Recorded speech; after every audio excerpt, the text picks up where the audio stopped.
Ya pemirsa, sejumlah nama masuk dalam daftar kandidat Chairman The Fed untuk menggantikan Jerome Powell.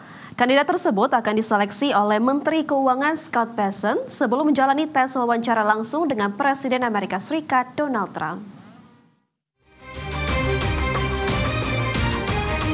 Dua wakil Chairman The Federal Reserve, Michelle Bowman dan Philip Jefferson, serta Presiden The Fed Dallas, Lori Logan, masuk dalam daftar kandidat Chairman The Fed untuk menggantikan Jerome Powell pada tahun 2026 mendatang.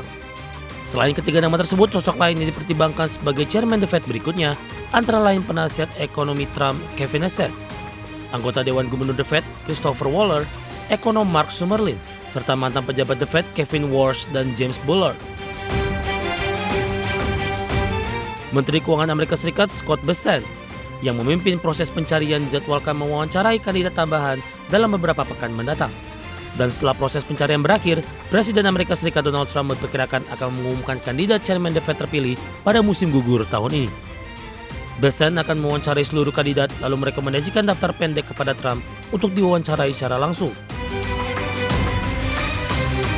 Pemilihan Chairman The Fed kali ini terjadi di tengah penilaian Trump bahwa suku bunga The Fed masih bisa diturunkan. Adapun pertemuan kebijakan The Fed berikutnya dijadwalkan pada 16 hingga 17 September 2025 di Washington DC. Berbagai sumber ada Channel.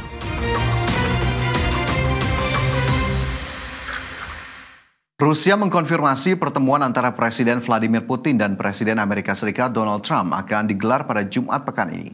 Di sisi lain, Uni Eropa berharap Presiden Ukraina Volodymyr Zelensky juga dilibatkan dalam pertemuan tersebut.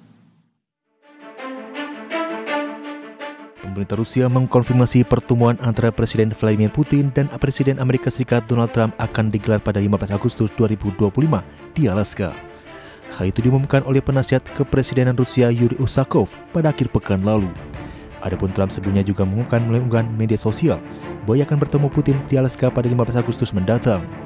Pertemuan ini akan menjadi pertemuan tatap muka pertama pemimpin kedua negara sejak Trump kembali menjabat sebagai presiden sejak Januari lalu. Di sisi lain, Uni Eropa bersikeras bahwa Ukraina serta Uni Eropa juga harus menjadi bagian dari kesepakatan untuk pengakhiran perang di Ukraina. Para menteri luar negeri negara-negara Uni Eropa juga membahas terkait pembicaraan tersebut dalam pertemuan melalui secara daring pada hari Senin ini waktu setempat.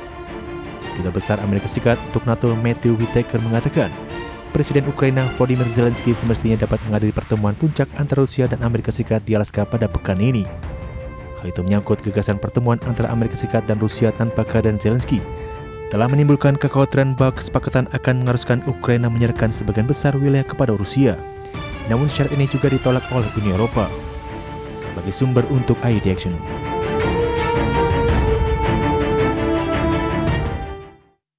Ekonomi Singapura tumbuh 4,4% pada kuartal kedua 2025 secara tahunan. Angka ini sedikit lebih tinggi dari perkiraan awal 4,3% yang dirilis bulan lalu.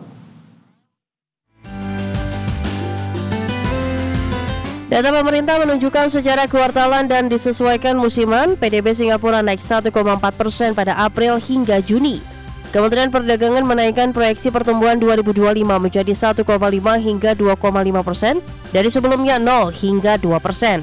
Kenaikan proyeksi ini dipicu kinerja semester pertama yang lebih baik dari perkiraan.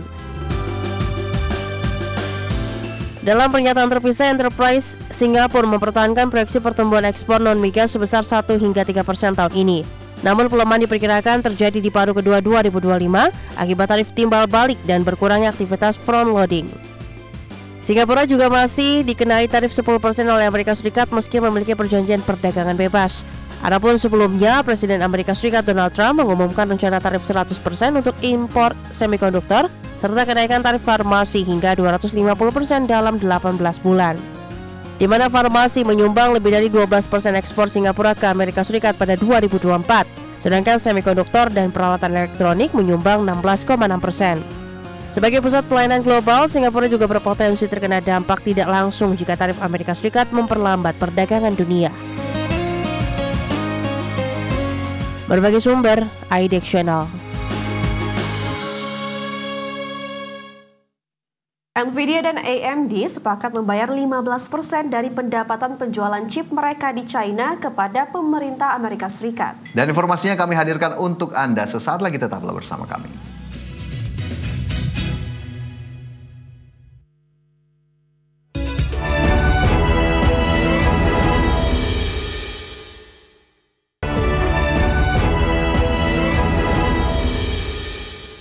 Terima kasih Anda masih bersama kami. Pemirsa, kita ke informasi mancanegara. Sebuah ledakan terjadi di pabrik US Steel Clairton di luar Pittsburgh, Pennsylvania pada hari Senin. Ya, ledakan tersebut menewaskan 2 orang dan melukai puluhan lainnya. CEO US Steel David Burritt menyebut satu korban yang sebelumnya hilang ditemukan tewas setelah pencarian ekstensif. Ledakan terjadi sekitar pukul 11 pagi di area 2 baterai di Clairton Co-works, fasilitas yang memproduksi jutaan ton kokas setiap tahun. Penyelidik masih mencari tahu asal dan penyebab ledakan ini.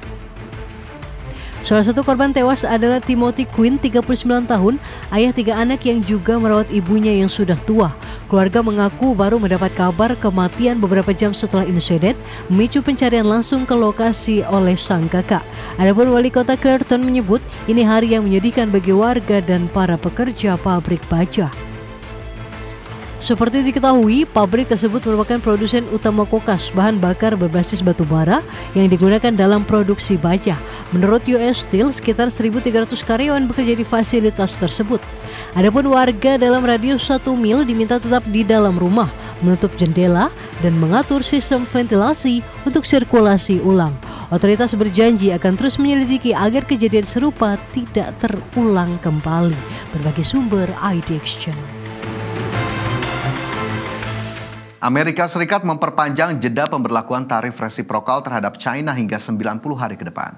Perpanjangan ini juga sejalan dengan hasil perundingan delegasi Amerika Serikat dan China di Stockholm beberapa waktu lalu. Presiden Amerika Serikat Donald Trump menandatangani perintah untuk memperpanjang gencatan perang tarif dengan China. Penundaan tarif bea masuk produk China ke pasar Amerika ini akan berlaku selama 90 hari ke depan. Sejumlah media di Amerika Serikat melaporkan perpanjangan tenggat waktu tarif resiprokal untuk China hingga 90 hari ke depan tersebut diputuskan oleh Trump beberapa jam sebelum tenggat waktu periode pertama berakhir. Dengan demikian, perang tarif kedua negara akan mereda sampai awal November 2025. Seorang pejabat Gedung Putih mengatakan bahwa keputusan tersebut merupakan hasil yang sudah diperkirakan dari putaran terbaru pembicaraan antara delegasi Amerika Serikat dan China yang berlangsung di Stockholm, Swedia pada akhir Juli lalu. Adapun jika tenggat waktu pemberlakuan tarif resiprokal tidak diperpanjang, maka tarif masuk barang ke China dan Amerika Serikat akan menggunakan level tertinggi, di mana barang asal China ke Amerika Serikat dikenakan tarif masuk 145% dan barang asal Amerika Serikat yang masuk ke China dikenakan tarif 125%.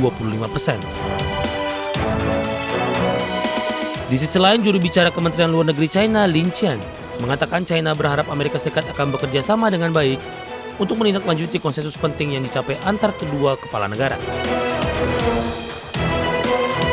Sebagai sumber IDX Channel.